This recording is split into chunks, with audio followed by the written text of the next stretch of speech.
Hello people, welcome back to GotSpeed. Today for you we have the Citroen C3 Aircross. The variant we have with us is the Max 1.25 seater manual. Ex-showroom price is 12.2 lakh rupees. So on road the price comes up to nearly 14 lakhs depending on your city.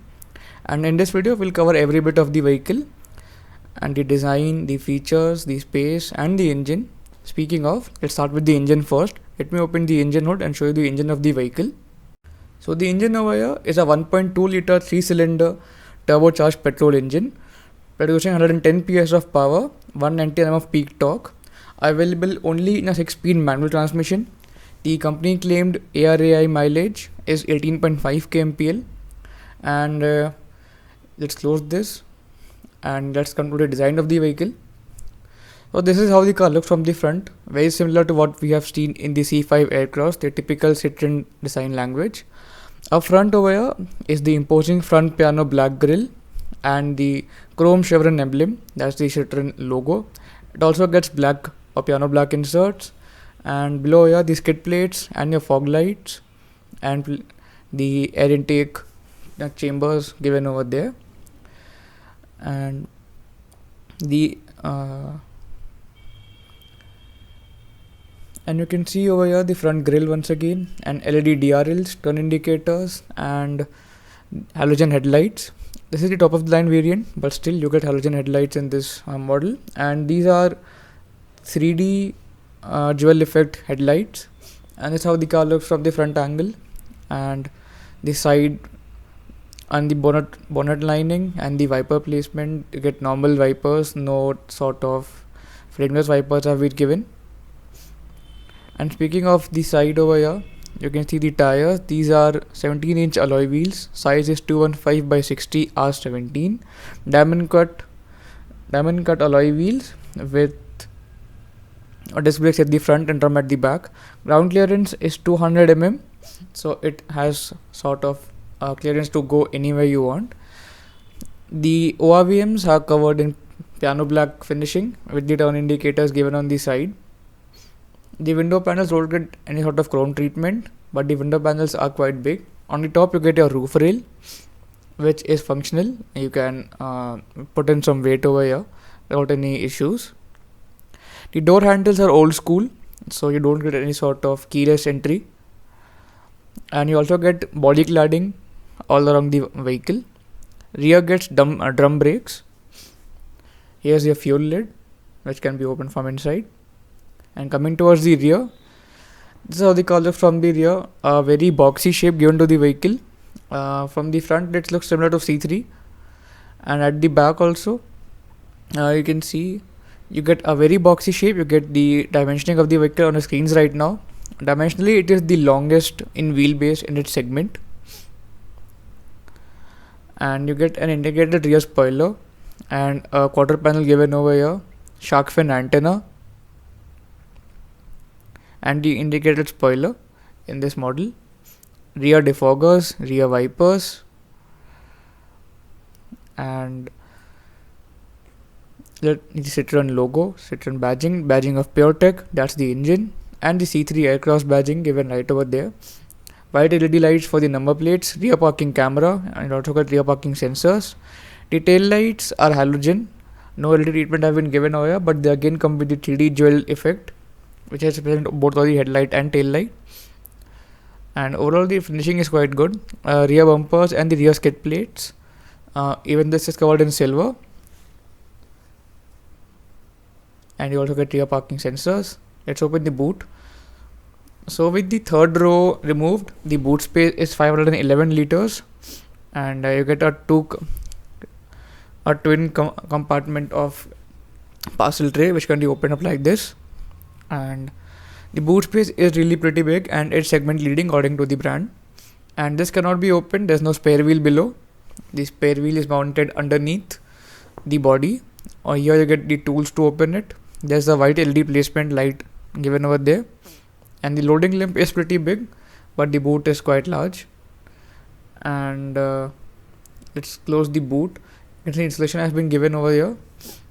Let's close this like over here, and you can see the black chrome treatment or the glossy black finishing given on the boot door. And overall it looks quite good from the rear angle as well. A single tip exhaust, and you can see the rear spare wheel placement over there. And overall the car looks pretty good to me. It is quite big for its competition.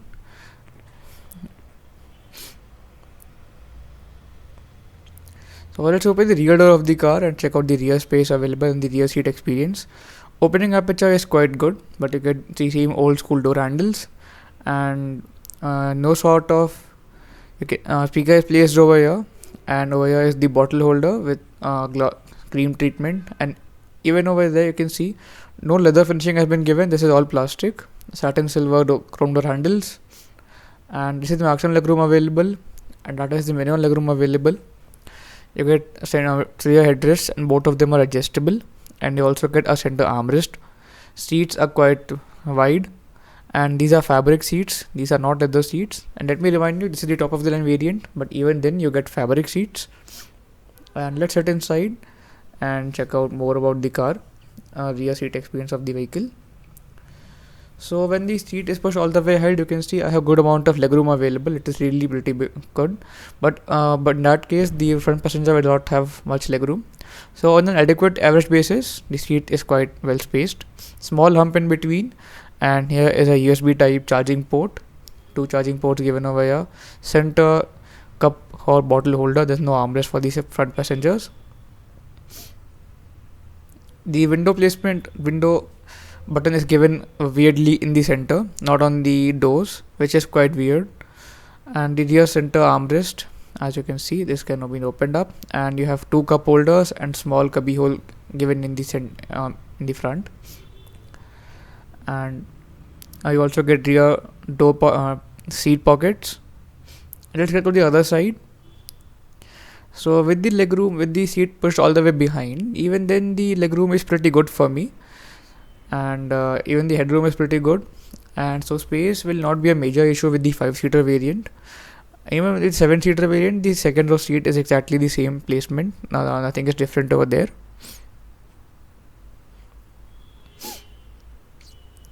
There is center light placement over here, not LED, again halogen. Here are your grab rails, and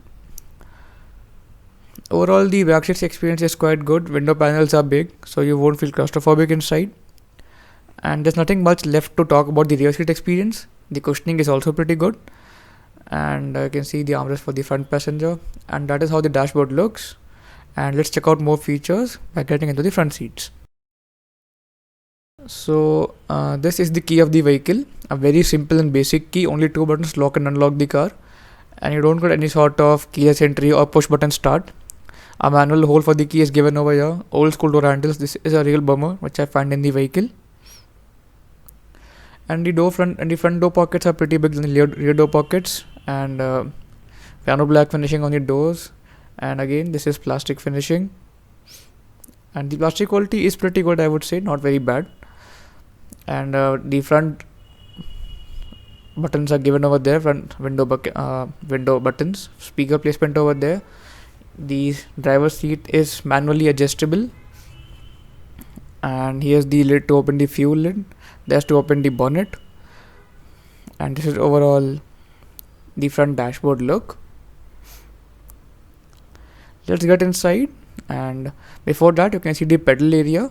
You don't get any dedicated dead pedal. So this is the Citroen steering wheel, very similar to what we've seen in the C3 Aircross, very similar to that. And the dashboard design is pretty good. I won't say it is bad at all. Plastic finishing all around, don't get any sort of soft touch material. And the dashboard, you can very well see the hood of the vehicle. Plastic quality is pretty good. You get golden treatment in the center of the dashboard. A very big AC vents on the side, on the center over here, and on the right hand side given over here. AC vents are pretty big, and you get this treatment of finishing on the dashboard. The steering wheel is not leather wrapped, and buttons for the infotainment system are given over here and over here as well. You do not get cruise control in this vehicle, which is again a sort of miss given for the price bracket it falls on. For the headlight controls are on the right, and control for your wipers are on the left. And the overall steering is over here. And here are the buttons for your auto start stop, window locking, and to adjust the ORVMs. And the headlight leveler is very weirdly placed below over here. This is not at all ergonomic, I would say. While driving, you cannot adjust the beam of the headlight, the level of the headlight, so that is a low point. Manual ACs, even in top end variant, USB type charging port, a 12-volt charging socket, and again start button for hazard lights, a compartment given over here where you can easily keep a mobile phone or your keys from your home, and a small compartment at the front as well, and two cup holders behind them. You can see the dashboard over here. The glove box is pretty decently sized. It is pretty deep inside and very well spaced. No issues over here. And there's small space given over here as well to keep some stuff you want. It won't fall off. Now speaking of the over here is the button for your center lights. The co-driver side sun visor gets a mirror. The driver side sun visor does not even get a ticket holder. It's simply very basic. Manually dimming IRVM, as you can see. And speaking of over here, let's bring the car to ignition manually. There's no button over here for the push button start.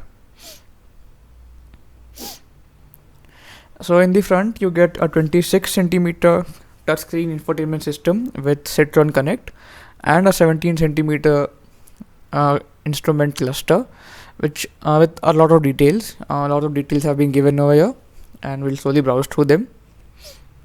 And this is fully digital. No analog has been given.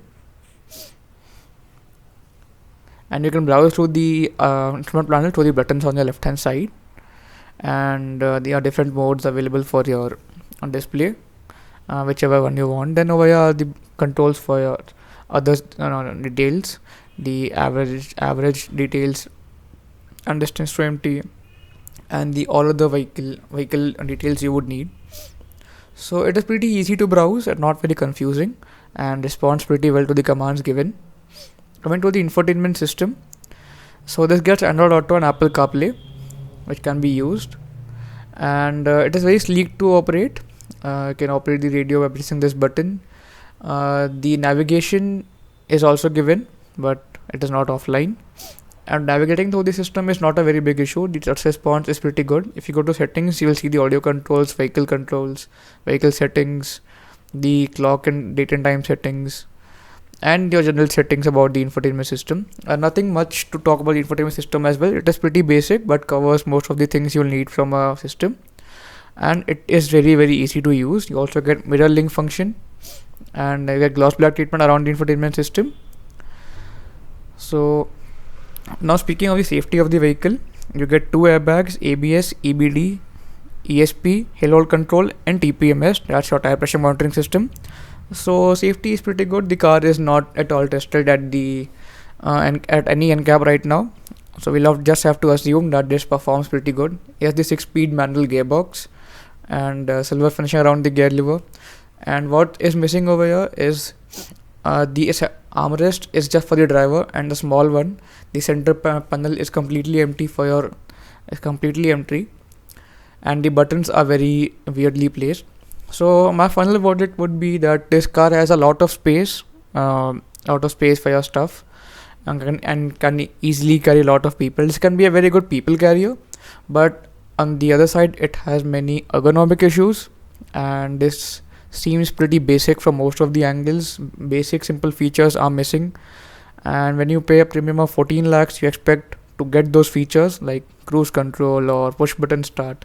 They are not very important, but yes, that's where the market trend is going right now. This car mainly competes, from my angle, is with the Maruti Ertiga, because that's the only 5+2 car available in this price bracket. Kia Carens is way too expensive to compare with this vehicle. That being said, I hope people do pick out this vehicle, because this is a new product to the market, It is really fresh. The suspension is something a Citroen flexes on. It gets the suspension with flying carpet effect, and a drive review will be coming out soon, so you can experience it over there how good the suspension is. With that, I hope you guys liked the video. If you did, like the video and subscribe to our channel. I'll see you guys soon in the next video. Goodbye.